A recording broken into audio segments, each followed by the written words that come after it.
तो ये पता नहीं आपको ये लास्ट वाला सेंटेंस नजर आ रहा है या नहीं, क्योंकि ये चीजों के नीचे ये छुपा हुआ है। तो लैंग्वेज अंडरस्टैंडिंग में कह रहा था कि ये जो आपकी नेचुरल लैंग्वेजेस हैं जो आप बोलते हैं, इनके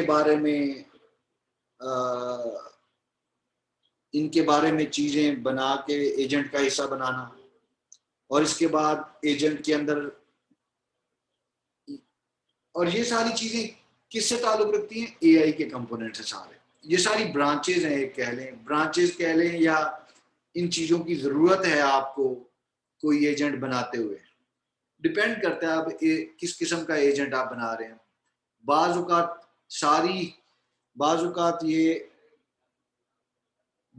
ये सारे कंपोनेंट्स की जरूरत पड़ेगी, और बाजुकात इसमें से कुछ 3-4 कंपोनेंट्स की जरूरत भी पड़ सकती है। तो लर्निंग एक आगे नाम आ रहा है, लर्निंग वाली कैपेबिलिटी। जैसे हम मुख्तलिफ हादसात से, इवेंट से चीज़ें लर्न करते हैं, तो इसी तरह एजेंट के अंदर भी ये लर्निंग वाली कैपेबिलिटी होनी चाहिए। ये भी एक एआई का कंपोनेंट है। इसी तरह कंप्यूटर विजन, जो कि इमेजेस और आपके वीडियोस वगैरह के साथ इसका सिलसिला है, तो ये भी अब एआई का कंपोनेंट्स है। रोबोटिक्स है। आप मजीद यानी कि मशीन लर्निंग, बिग डेटा, ये सारी बातें यहाँ पे लिख सकते हैं, जो कि ऑटोमेटिकली लैंग्वेज अंडरस्टैंडिंग में आ जाती हैं, क्योंकि नेचुरल लैंग्वेज प्रोसेसिंग के में से ही निकले हुए ये machine learning, big data, information retrieval, ये एनएलपी में से ही निकली हुई ब्रांचेज हैं। तो एनी हाउ, तो ये तो थोड़ा सा थ्योरेटिकल स्टफ था कि ह्यूमनली एक्ट को कैसे मेजर किया जाए। तो फिर बस एक ही बात आपने याद रखनी है, वो है ट्यूरिंग टेस्ट, कि ह्यूमनली किसी चीज ने, आपके किसी सॉफ्टवेयर ने, एजेंट ने ह्यूमनली एक्ट किया है या नहीं, कैसे आप इसको मेजर कर सकते हैं? ट्यूरिंग टेस्ट के जरिए।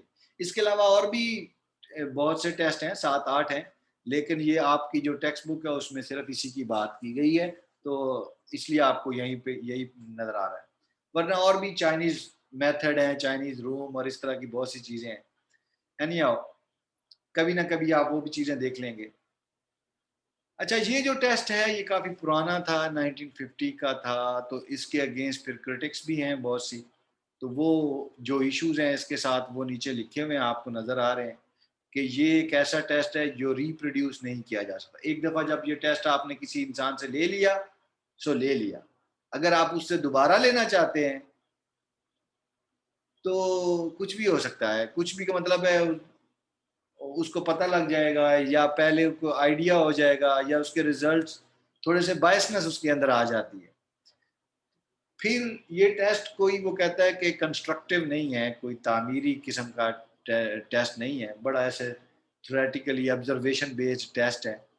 और जब आप इसको आर्टिकल के फॉर्म में रिप्रेजेंट भी करते हैं तो किसने क्या देखा वो टेस्ट, आप जो मर्जी लिख दें तो भी हाँ जी वो आपने एक लिया था और टेस्ट उस इंसान से, और उसने उसने बेशक ना भी कहा हो लेकिन आप हाँ लिख दें, तो कोई ऐसी कोई चीज़ें नहीं है जो बड़ी सॉलिड किस्म की हों, तो कि वो वैसे ही रहें, वो आसानी से तब्दील ना हो सकें। तो इसलिए ये कंस्ट्रक्टिव भी नहीं है। आ, आ, और हर एप्लीकेशन इस तरह की नहीं होती कि इधर ह्यूमन इंटेरोगेटर बैठा और दूसरी तरफ वो आपका एजेंट या एप्लीकेशन और उसके साथ कम्युनिकेशन किया जाए। तो ऐसा भी नहीं हो सकता। फॉर एग्जाम्पल अभी जो मैंने आपको एग्जांपल दी थी कि फेसबुक की वो जो फेसबुक के जो पोस्ट्स हैं उसमें से आपने अंदाजा लगाना है कि कौन सी पार्टी जीतेगी, उसको आप कैसे करेंगे इस ह्यूमन इंटेरोगेटर के साथ कम्युनिकेशन? तो तो जरूरी नहीं है कि हर एप्लीकेशन के ऊपर ये आपका टेस्ट लग जाए। हाँ, कोई ऐसी एप्लीकेशन बना रहे हैं आप जो कि कोई काउंसलिंग करने के लिए है, एडवाइस देने के लिए है, फिर तो ठीक है ये टेस्ट, लेकिन ये टेस्ट हर जगह पे नहीं फिट होता, तो ये कंस्ट्रक्टिव नहीं है इसलिए। और फिर और अमेनेबल टू साइंटिफिक डेवलपमेंट, यहाँ ये मुराद है, यहाँ ये मुझे नज़र नहीं आ रहा, शायद आप लोगों को नज़र आ रहा हो, लेकिन मैं खुद से ही बोल ही जा रहा हूँ कि ये लिखा हुआ है जी, हाँ, अमेनेबल टू मैथमेटिकल एनालिसिस। मैनेबल का मतलब कंट्रोलेबल, या किसी चीज को आप अगर मोड़ के किसी और तरफ ले जाना चाहते हैं तो ये भी उसी इसी डेफिनेशन में आएगा मैनेबल। तो वो कहता है कि जी ट्यूरिंग टेस्ट जो है ये is not amenable to mathematical analysis, इसके अंदर कोई ऐसी मैथमेटिकल चीज नहीं है, या ये एक ऑब्जर्वेशन बेस्ड एक्सपेरिमेंट था, आप इसको मैथमेटिकल एनालिसिस की तरफ नहीं लेके जा सकते, आप इसके अंदर कोई कोई कैलकुलेशन वगैरह नहीं कर सकते कि जिसकी बेस के ऊपर आप कहें कि ये एक सॉलिड चीज है। ये एक थ्योरेटिकल और ऑब्जर्वेशन बेस्ड और फीडबैक बेस्ड एक चीज है जो कि मैथमेटिकल कैलकुलेशंस की तरफ या डेरिवेशंस की तरफ नहीं लेके जाई जा सकती। तो ये इश्यूज जो इसके हैं, ये जो प्रॉब्लम्स हैं, ये काफ़ी सॉलिड किस्म के प्रॉब्लम्स हैं। लेकिन एनी हाउ उस वक्त ये एक टेस्ट मौजूद था जो जो कि कुछ ख़ास किस्म की एप्लीकेशंस को ही टेस्ट आप कर सकते थे, सारी तो नहीं कर सकते। लेकिन उस वक्त उन्होंने यही क्लेम किया हुआ है कि ये सारी कर सकते हैं आप, लेकिन ऐसा नहीं है। अच्छा, आगे चलते हैं। दूसरी कैटेगरी आपकी है थिंकिंग ह्यूमनली की। इसका दूसरा नाम कॉग्निटिव साइंस भी है। आ,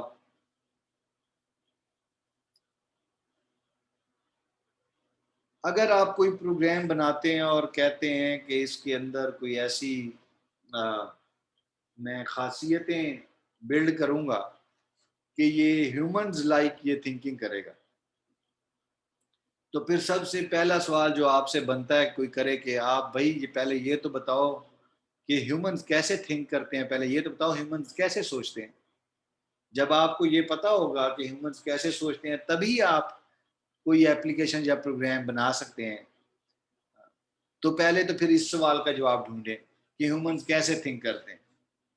तो अभी तक जो कोई लेआउट है उसमें तीन चीजें हैं जो आपको यहाँ नजर आ रही है। नंबर एक इंट्रोस्पेक्शन है, नंबर टू साइकोलॉजिकल एक्सपेरिमेंट है, नंबर थ्री ब्रेन इमेजिंग।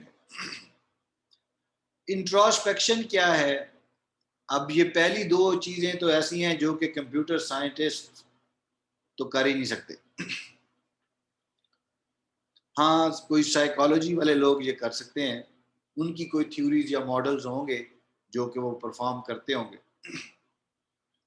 तो थ्रू इंट्रोस्पेक्शन से मुराद ये है कि फॉर एग्जाम्पल आप कोई जेन में कोई टास्क लेके सोचते हैं और आपके जेन में वो सोचें कैसे कैसे आ रही हैं, उनका सिलसिला क्या है, उनका आपस में राबता क्या है, इन सारी चीज़ों को आप रिकॉर्ड करें। रिकॉर्ड से मुराद लिखें कहीं पेपर पे, उनको लिखें, कैच कोई रूल्स एंड रेगुलेशन बनाएं। तो कंप्यूटर साइंटिस्ट जो हैं उनके पास तो ऐसा सच कोई रूल्स एंड रेगुलेशन नहीं है इसके। साइकोलॉजी में कुछ थ्योरीज हैं जिनके ज़रिए से वो रूल्स एंड रेगुलेशंस बनाते हैं और ये चीज़ें करते हैं। तो अगर आपने कोई ऐसा काम करना है तो फिर आपको एक साइकोलॉजिस्ट की भी साथ अपने टीम में ज़रूरत होगी। फिर दूसरी साइकोलॉजिकल एक्सपेरिमेंट्स, कि आप कोई टास्क किसी शख्स को दे देते हैं, उसको किसी कमरे में बिठा देते हैं, वो टास्क वो करता है और आप दूर बैठ के सीक्रेटली उसको मॉनिटर करते हैं कि ये क्या क्या कैसे कैसे ये करता है, उसके बिहेवियर को आप मॉनिटर करते हैं। तो बेसिकली वो टास्क जब वो परफॉर्म कर रहा होता है तो वो अपनी थिंकिंग एबिलिटी के मुताबिक वो सारी चीज़ें कर रहा होता है, तो आप उसको मॉनिटर करते हैं साथ साथ। तो इस तरीके से भी आप कुछ गैस कर सकते हैं कि ह्यूमंस का थिंकिंग प्रोसीजर क्या है। आपने बहुत सी मूवीज में ये वाला एक्सपेरिमेंट तो देखा ही होगा कि वो उसको बिठा देते हैं, टास्क परफॉर्म करते हैं और उसकी रिकॉर्डिंग करते हैं। लास्ट है ब्रेन इमेजिंग। आपके इर्द गिर्द मुख्तलिफ स्कैन अवेलेबल हैं, सीटी स्कैन अवेलेबल हैं, MRIs, FMRIs, ये सारी चीज़ें आपके इर्द गिर्द अवेलेबल हैं। आपके ब्रेन के इमेज लिए जाएंगे, बेशक आपसे कोई टास्क परफॉर्म करते हुए ड्यूरिंग एक्टिविटीज आपके इमेजेस लिए जाएं या बाद में लिए जाएं, ये तो डिपेंड करता है जो भी आप काम कर रहे हैं। और फिर उन इमेजेस के ऊपर कोई कोई आप क्लासिफायर वगैरह लगा के कोई चीज एक्सट्रैक्ट करते हैं, या उसके ऊपर फिर आप अब यहाँ पे कोई थोड़ा बहुत कंप्यूटर साइंटिस्ट इन्वॉल्व हो सकते हैं और कोई मॉडल बना सकते हैं, क्योंकि आपके पास अब कोई फिजिकल चीज मौजूद है और फिजिकल चीज आपने इमेजेस को स्टडी करके कोई ना कोई चीज एक्सट्रैक्ट कर सकते हैं। तो तीसरी कैटेगरी तो फिर भी कुछ ना कुछ रिलेटेड है। ऊपर दो वाली दो कैटेगरीज तो मेरे ख्याल आपके बस की बात ही नहीं, हम सब के बस की बात नहीं, वो साइकोलॉजी के लोग ही कुछ कर सकते हैं या कॉग्निटिव साइंस से रिलेटेड लोग कुछ कर सकते हैं। तो ये तीन तरीके हैं जिसके जरिए अंदाजा लगाया जाता है कि ह्यूमंस, अंदाजा लगाया जाता है, मैं वर्ड यूज कर रहा हूं, अंदाजा लगाया जाता है। तो ये तीन तरीके हैं जिनके जरिए आप अंदाजा लगाते हैं कि ह्यूमंस का थिंकिंग प्रोसीजर क्या है।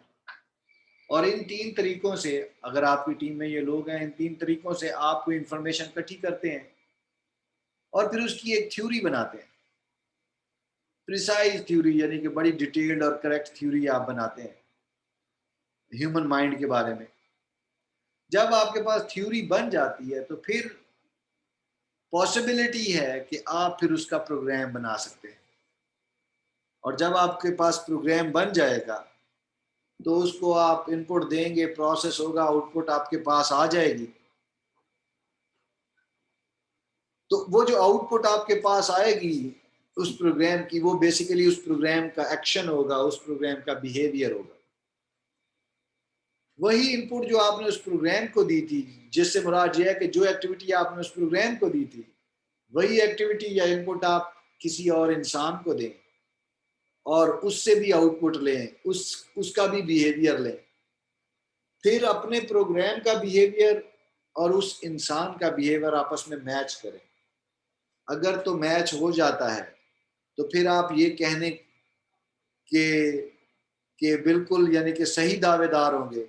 अगर वो मैच हो जाता है तो आप कह सकेंगे कि मेरे प्रोग्राम ने बिल्कुल ऐसे ही थिंकिंग की है जैसे ह्यूमन थिंकिंग करते हैं। तो ये वाला फिर जो ऊपर वाला सवाल है, हाउ ह्यूमंस थिंक, ह्यूमंस कैसे थिंकिंग करते हैं, फिर आप इस सवाल का जवाब मिल जाता है। वो जो तीन तरीकों के जरिए आपने थ्योरी बनाई, प्रोग्राम बनाया, बिहेवियर चेक किए, और अगर बिहेवियर मैच कर गए तो फिर आप कह सकते हैं कि मेरे प्रोग्राम का थिंकिंग प्रोसेस ह्यूमंस के थिंकिंग प्रोसेस की तरह है। और अगर ये मैच नहीं करता तो जाहिर बात है फिर रिविजन्स की जरूरत है। मेरे साथ हैं आप लोग? Yes sir.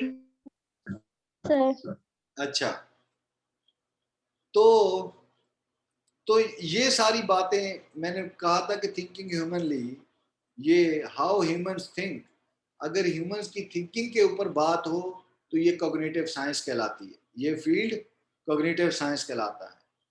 तो 1960s में कहीं आके ये कॉग्निटिव साइंस को ज़रा कॉग्निटिव रेवोल्यूशन हुई। इससे पहले कोई ख़ास लोग तवज्जो नहीं देते थे, और फिर ये थ्योरीज वगैरह बनाई गई जो अभी हमने बात की है, ब्रेन की थ्योरीज बनाई गई, और उसमें ये जो नॉलेज नॉलेज आप समझते हैं, जो डेटा डेटा जो रखते हैं प्रोग्राम में, या सर्किट्स, यहाँ सर्किट से मुराद इफ एंड एल्स है, इफ एल्स जिसको आप रीजनिंग बोलते हैं, या थोड़ा सा इस तरह कर लें। या नॉलेज से मुराद काफी डिटेल कह लें, और सर्किट से मुराद शॉर्टली कुछ चीजें। तो वो कह रहे हैं कि ये इन थ्योरीज में जो आप डेटा रखते हैं या इंफॉर्मेशन रखते हैं, उसका क्या लेवल होना चाहिए, वो बड़ी डिटेल्ड है, यानी कि नॉलेज बेस्ड है, या सिर्फ सर्किट्स हैं, या इफ एंड एल्स रूल्स हैं वो।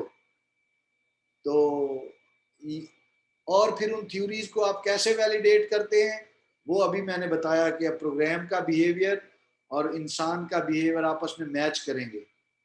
प्रोग्राम ने कुछ प्रिडिक्ट किया होगा आपको, यहाँ पे ये predicting and testing behaviour of human subject. अपने प्रोग्राम ने आपको प्रिडिक्ट किया होगा कुछ ना कुछ बिहेवियर, या आपके प्रोग्राम को आपने वो डेटा दिया, इनपुट दी और उसने आपको आउटपुट दे दी, उसका भी एक आ गया बिहेवियर, और फिर दूसरे इंसान का भी आ गया, आपने दोनों को मैच किया। इस तरह से भी आप थ्योरी को वैलिडेट कर सकते हैं।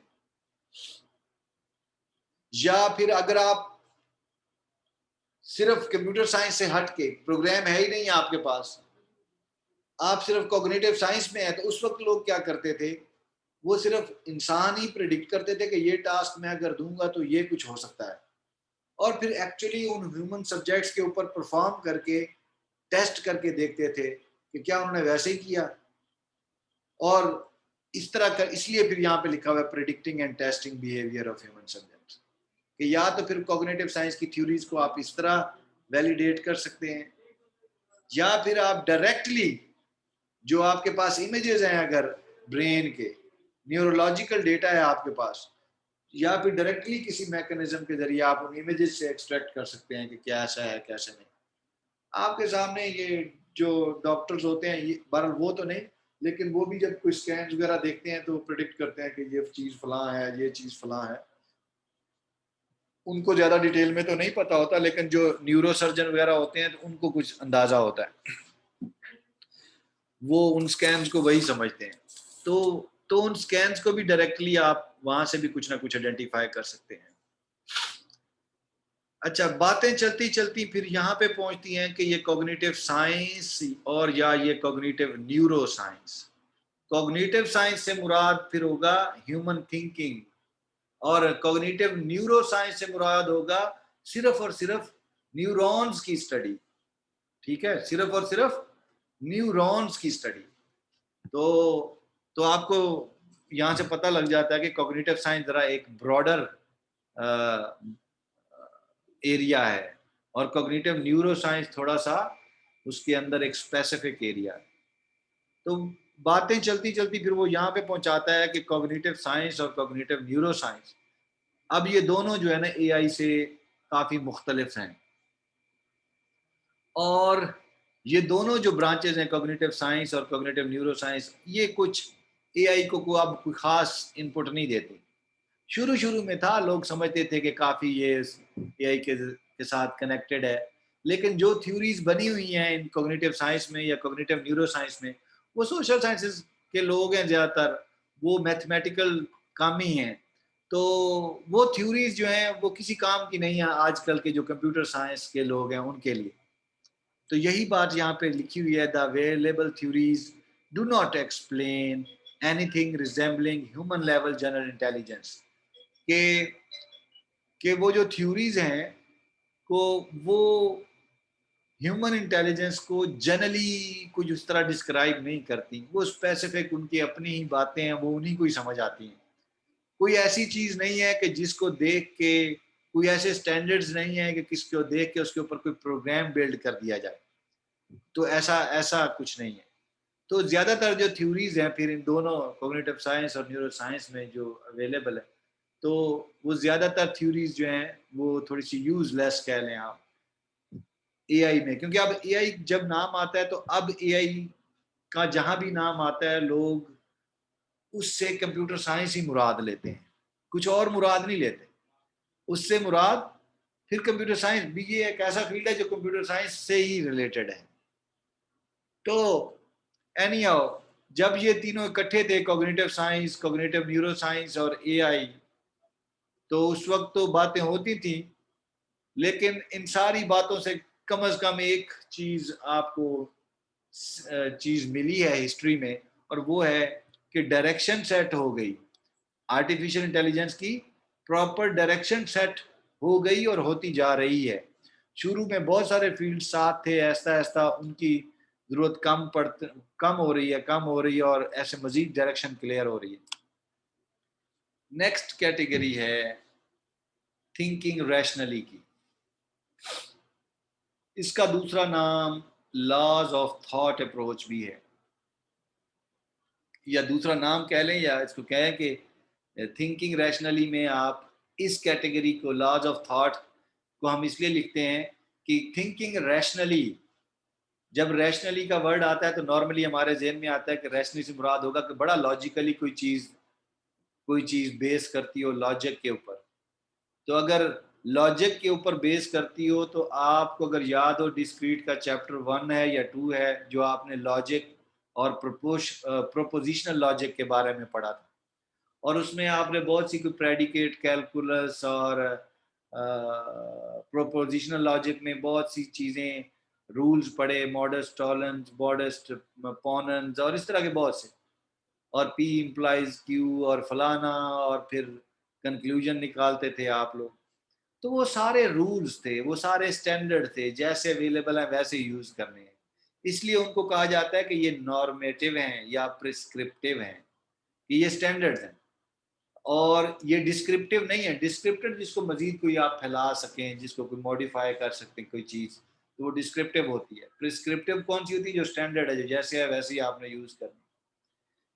तो उस चैप्टर में आपने अरिस्टोटल का नाम भी सुना होगा, और उसी ने ही वो आर्गुमेंट स्ट्रक्चर दिया जो कि आप प्रोपोजिशनल लॉजिक में यूज करते थे, कि इसमें आर्गुमेंट्स होते थे, रेफरेंस होता था, और फिर वो रेफरेंस के साथ करके फिर आप फाइनली कंक्लूजन निकालते थे।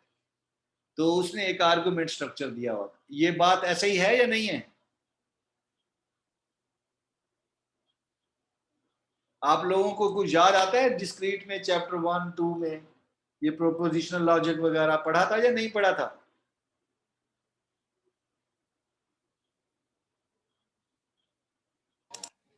जी याद नहीं।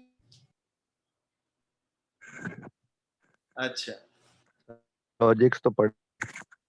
बस आप लोगों के हालात बस फिर यही हैं। आप लोग जो है ना, हमें मेहनत करवाते रहते हैं, खुद जो है ना खामोशी से बैठे रहते हैं। 12 डिस्क्रीट मैथ का पहला दूसरा चैप्टर उठा के दिए। पहला सेट्स का होगा, दूसरा आपका लॉजिक का होगा, मैं काफ़ी उम्मीद है मुझे। और अगर अब ये डिस्क्रीट कंप्यूटर साइंस वाले लाजमी पढ़ते होते हैं ये कोर्स, और अभी तक आपने पढ़ लिया होगा, मेरा तीसरे चौथे सेमेस्टर में होगा डिस्क्रीट। था ऐसा या नहीं? किन में था? फिफ्थ में, थर्ड में, फोर्थ में, कौन से सेमेस्टर में पढ़ा था आपने ये कोर्स? Second semester. तो उसमें तकरीबन यही बातें ही हैं। उसमें आपने लॉज ऑफ थॉट के मुख्तलिफ लॉज आपने देखे, या जिसको आप रैशनल अप्रोच भी बोल सकते हैं। तो अब थिंकिंग रैशनली क्या है, इससे मुराद यही है कि इस तरह थिंकिंग करना जो कि किसी ना किसी लॉजिक के ऊपर बेस करती हो।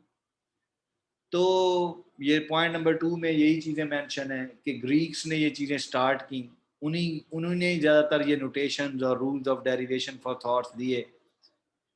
अब वो जो सारे रूल्स हैं, एक बात कही जाती है कि वो ऐसे हैं कि उसको आप उससे कोई फिजिकल चीज़ कोई नहीं खड़ी कर सकते, बना नहीं सकते, कोई चीज़ मैकेनाइज नहीं कर सकते उसको। वो रूल्स का एक अंबार है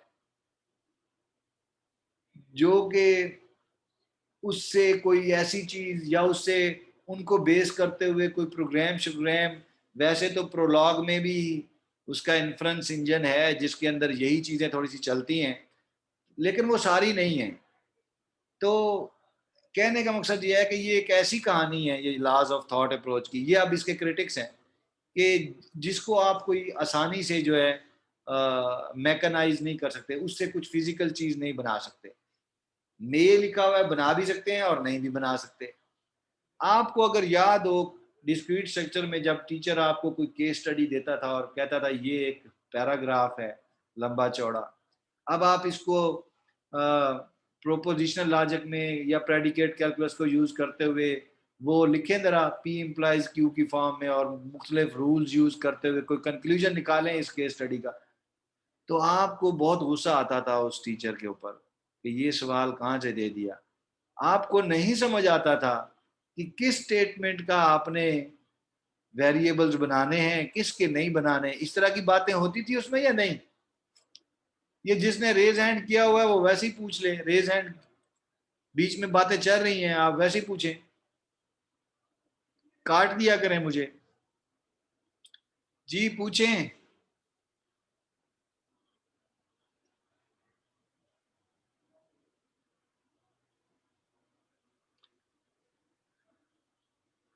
अच्छा चलें आगे चलते हैं। अगर अब कोई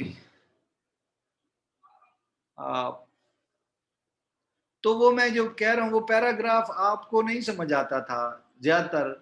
हम भी उस सिचुएशन से गुजरे हैं जब हम लोग पढ़ते थे कि वो कोई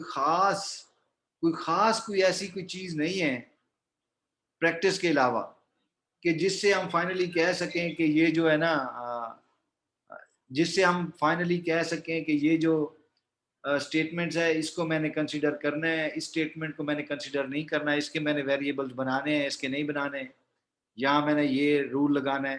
तो कोई खास क्लैरिटी नहीं होती थी, सिवाय ये कि अगर आपने बहुत ज़्यादा प्रैक्टिस की हुई है तो फिर आपकी थोड़ा सा उसी प्रैक्टिस से, उसी एक्सपीरियंस से थोड़ा सा आपका गैस वर्क फास्ट हो जाता था। वैसे कोई खास वरना चीज़ें कुछ ज़्यादा क्लियर नहीं थी। तो इसी यही वजह है कि आप कह रहे हैं कि आप उन रूल्स को या उससे कोई चीज़ बना नहीं सकते थे फिजिकली, या उससे कोई मुफीद चीज़ नहीं बना सकते। बट एनी हाउ ये जो लॉजिक वाली चीज़ें हैं ये मैथमेटिक्स से रिलेटेड है, डायरेक्टली मैथमेटिक्स और फिलॉसफी से ही एआई में आई थी। और इनके साथ इशू ये है, अब इनके प्रॉब्लम्स यहाँ पे लिखे हुए हैं। अब आपने 3 कैटेगरीज पढ़ी और तीनों के साथ उनके इश्यूज देखे। अब ये तीसरी यानी कि आप देख रहे हैं और इसके इश्यूज देख रहे हैं। और यहाँ पे हम बात करते हैं कि not all intelligent behaviour is mediated by logical deliberation. Deliberation से मुराद कंसिडरेशन है। लॉजिकल डिलिब्रेशन जब मैं बोलूँगा तो यानी कि आपने कोई चीज़ उसको लॉजिकली अंदाज से नहीं देखा, लॉजिकली उसके ऊपर कोई डिस्कशन या उसके ऊपर कोई बहस वगैरह नहीं की, या उसको लॉजिकली अंदाज से नहीं देखा। तो यहाँ पे वो कहता है कि जितने ज़रूरी नहीं, नॉट ऑल इंटेलिजेंट बिहेवियर, तमाम यानी कि ज़रूरी नहीं कि सारे इंटेलिजेंट बिहेवियर, जितने भी इंटेलिजेंट एक्शंस हैं उनके लिए कोई लॉजिकल डिलिब्रेशन की ज़रूरत है। वो कहता है ये ज़रूरी नहीं। जितने भी, मैं इसको रिफ्रेज करूंगा कि जितने भी आपके कोई इंटेलिजेंट एक्शन आप अपनी अपनी ज़िंदगी में लेते हैं या आपका एजेंट लेगा, ज़रूरी नहीं कि उसके लिए कोई लॉजिक लॉजिक की भी उसके लिए कोई ज़रूरत हो। ये आपको ये फिक्रा थोड़ा सा अजीब सा लग सकता है, लगा है या नहीं लगा? Yes, हाँ, तो अब जब आप गरम चूल्हे के ऊपर हाथ रखते हैं तो आप फिर सोचते हैं कि ये मैंने कहाँ हाथ रखा हुआ है? आप फौरन हाथ उठाते हैं, ऐसा है? sir. आप वहां सोचते तो नहीं है कि यहाँ पे मैं जी मैंने कहाँ हाथ रखा हुआ है? आप फौरन हाथ वापस लेके जाते हैं बगैर सोचे समझे। और वो जो आप हाथ उठा के वापस लेके जाते हैं वो आपका इंटेलिजेंट एक्शन होता है, वो आपका इंटेलिजेंट बिहेवियर होता है। लेकिन उस बिहेवियर में आपकी कोई लॉजिकल किसी लॉजिकल चीज को आपने कंसिडर नहीं किया, हाथ लगने से हाथ उठाने तक के बीच में।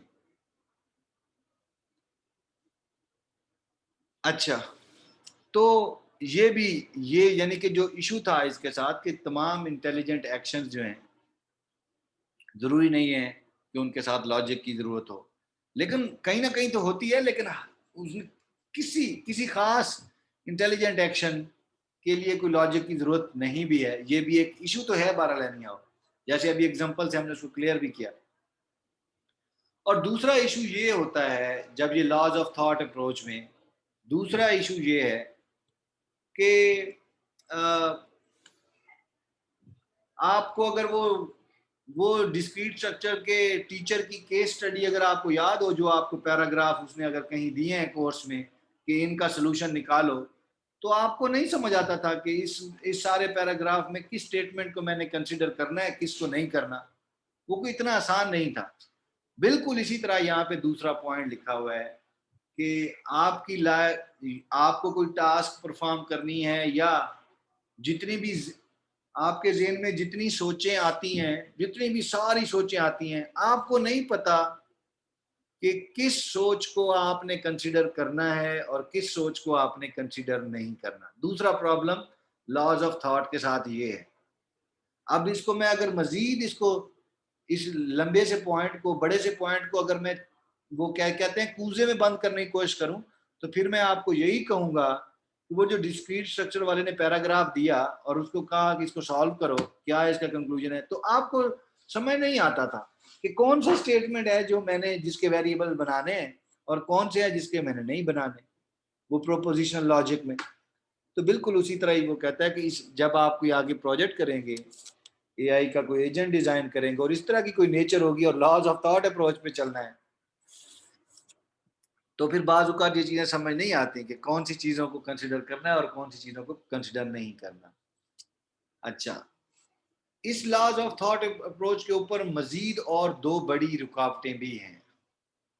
पहली रुकावट कि आपका जो इनफॉर्मल नॉलेज होता है उसको फॉर्मल अंदाज में करना या कन्वर्ट करना वो इतना आसान नहीं है। ये वो जो टीचर ने आपको पैराग्राफ दिया उसको आपने प्रोपोजिशनल लॉजिक में बदलना है, तो वो इतना आसान नहीं था। वो ये इसकी छोटी सी एग्जांपल।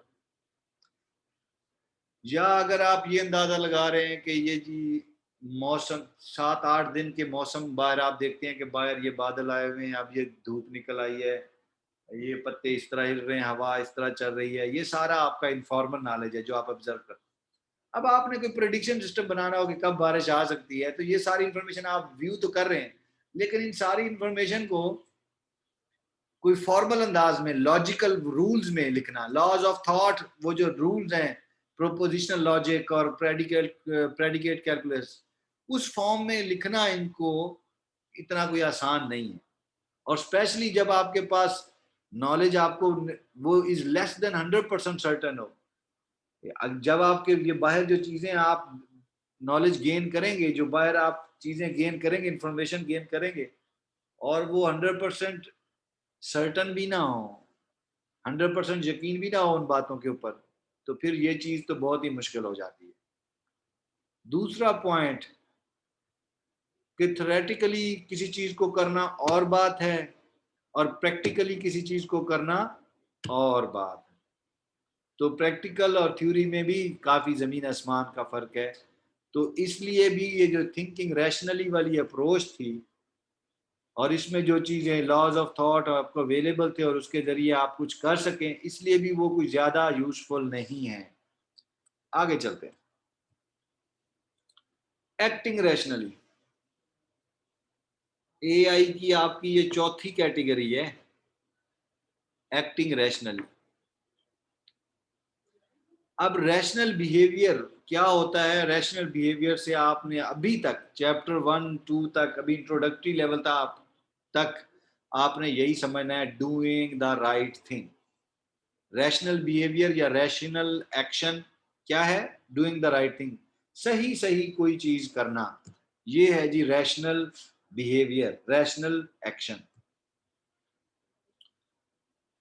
और ये काम आप क्यों करते हैं? ताकि आपने जिस मकसद के लिए आपने कोई एजेंट या एप्लीकेशन बनाई है, उस मकसद को ज्यादा से ज्यादा आप अचीव कर सकें, उस गोल को ज्यादा से ज्यादा आप अचीव कर सकें। ये इसलिए ये रैशनल बिहेवियर की जरूरत होती है। यहां ये बात रिपीट हो रही है, हमने पहले ही कहा कि does not necessarily involve thinking, कि रैशनल बिहेवियर के लिए ज़रूरी नहीं है। यहाँ पे हमने पिछले पॉइंट में कहा था यहाँ कहीं कि ये अब इंटेलिजेंट बिहेवियर हम यहाँ पे रैशनल बिहेवियर को बोल रहे हैं ना, तो इसके लिए ज़रूरी नहीं है कि लॉजिकल डिलिब्रेशन की ज़रूरत हो। तो यहाँ पे वो चीज़ दोबारा आ गई कि अगर रैशनल बिहेवियर है तो ज़रूरी नहीं उसके लिए थिंकिंग भी चाहिए हो। ये हर दफा नहीं होगा, लेकिन कुछ खास खास आपके पास एग्जांपल है, इसलिए थ्योरी थोड़ी सी नेगेट होती है। तो रैशनल बिहेवियर के लिए हर दफा जो है या हर औकात या हर वक्त ये जरूरी नहीं कि उसके लिए थिंकिंग भी इन्वॉल्व हो। तो यहाँ पे आपको एक और एग्जांपल उसने दी, ब्लिंकिंग रिफ्लेक्स की। आप अपनी आईज जो है वो ब्लिंक कर रहे हैं बगैर सोचे समझे, मुसलसल आपकी ब्लिंक हो रही है, कोई सोचते तो नहीं है ना, यहाँ पे भी कोई थिंकिंग तो नहीं करते, लेकिन वो जो आप ब्लिंकिंग कर रहे हैं तो वो आपने अपने आपने जब आप इस कायनात में आए हैं तो आपने एक चीज सीख ली कि ये ब्लिंकिंग करनी करनी है, और नहीं करेंगे तो फिर आप के आंसू निकलते रहेंगे, आपकी आंखों का खुला रहना बड़ा मुश्किल हो जाएगा, खुला रखना आपके लिए। इसी तरह वो चूल्हे वाली एग्जांपल भी बिल्कुल इसी तरह ही है कि आपको जिंदगी में कभी ना कभी आपने सीख लिया, जब पहली दफा कोई हाथ जला था आपका, कि भाई ये चूल्हे के ऊपर हाथ नहीं रखना, तो वहां ये चीजें, एक इवेंट जब आपके साथ अक्कर हुआ तो उसके बाद आपने उसको उसके ऊपर कोई थिंकिंग प्रोसेस जब आपका चला, या जो भी है, जो भी नुकसान आपको हुआ या वट उससे आपने अंदाजा लगा लिया, कंक्लूजन पे पहुंच गए कि ये काम दोबारा नहीं करना। तो वो थिंकिंग जो है कहीं ना कहीं वो सर्विस में है ऑपरेशनल एक्शन के। एनीहाउ आगे चलते हैं। दूसरी टर्म, अब आगे जो चैप्टर आ रहा है वो एजेंट्स के बारे में चैप्टर होगा, तो थोड़ा थोड़ा आपको वो एजेंट्स के बारे में भी बताता जा रहा है कि एजेंट्स क्या होते हैं। तो एजेंट क्या है जी? Agent is an entity that perceives and acts. Agent, हर आप एआई के अंदर जो भी प्रोग्राम बनाएंगे, एप्लीकेशन बनाएंगे, कोई सॉफ्टवेयर बनाएंगे, सब कुछ, इन सब के लिए एक ही नाम है और वो है एजेंट। तो एजेंट क्या होगा? एजेंट एक ऐसी बला होगी जो कि परसीव करेगा, ऑब्जर्व करेगा, और फिर उसके ऊपर वो अपने यानी कि परसेप्ट के ऊपर फिर वो उसकी बेस के ऊपर एक्शन करेगा। जो परसीव करेगा और फिर एक्शन करेगा। यार कोई कोई सवाल होता है तो बंदा पूछ लेता है, आप लोग बस मुझे इस काम पे लगा के तो आप अपने चक्कर में लगे रहते हैं। थ्योरेटिकल इसमें कोई क्वेश्चन नहीं है पूछने वाला। ये मैंने कल परसों फिजिकल क्लासेस गुजारी हैं, और यानी कि कहने का मकसद है उन्होंने इतने सवालात किए थे कि कोई हद नहीं, और आप कहते हैं जी ये थ्योरेटिकल है। तो थोड़ा सा अभी ये इंट्रोडक्शन है तो इसलिए ये चीजें थ्योरेटिकल है। तो बहरहाल अब एजेंट की डेफिनेशन क्या है जी? Agent is an entity that perceives and acts. जो परसीव करेगा, परसेप्ट लेगा, और या परसेप्ट करेगा भी कह सकते हैं, और फिर या ऑब्जर्व करेगा या इनपुट लेगा और फिर उसके ऊपर एक्ट करेगा। और इस कोर्स में हम मुख्तलिफ टॉपिक्स पढ़ेंगे और फिर उन टॉपिक्स के एंड के ऊपर मुख्तलिफ जो उन टॉपिक्स के अंदर रहते हुए आप फिर रैशनल एजेंट्स जो हैं वो डिजाइन करेंगे। अच्छा, अब इस एजेंट की मैथमेटिकल इक्वेशन क्या बनेगी वो यहाँ पे आगे अगले पॉइंट में लग रहा है कि agent is a function from percept histories to actions. जब फंक्शन, मैथमेटिकल फंक्शन की बात की गई हो तो मैथमेटिकल फंक्शन हमेशा एक किसी चीज से या सेट से दूसरे सेट की तरफ मैप कर रहा होता है। तो उसमें होता है कि फ्रॉम दिस टू दैट या map from this to that, इस तरह की बात होती है। तो अब अगर एजेंट की मैथमेटिकल चीज बनानी है, मैथमेटिकल डेफिनेशन बनानी है, तो फिर हम कहते हैं कि agent is a function from percept histories to actions, कि इसके एक तरफ ये परसेप्शंस लेगा, अपनी सारी ऑब्जर्वेशंस लेगा, इनपुट लेगा, उसको परसेप्ट हिस्ट्रीज बोल रहे हैं, और फिर हर परसेप्ट के लिहाज से वो एक्शंस परफॉर्म करेगा या सीक्वेंस ऑफ परसेप्ट्स लेके फिर कोई एक एक्शन परफॉर्म करेगा। तो वो जो एक्शंस हैं उनको दूसरा सेट बोल रहे हैं,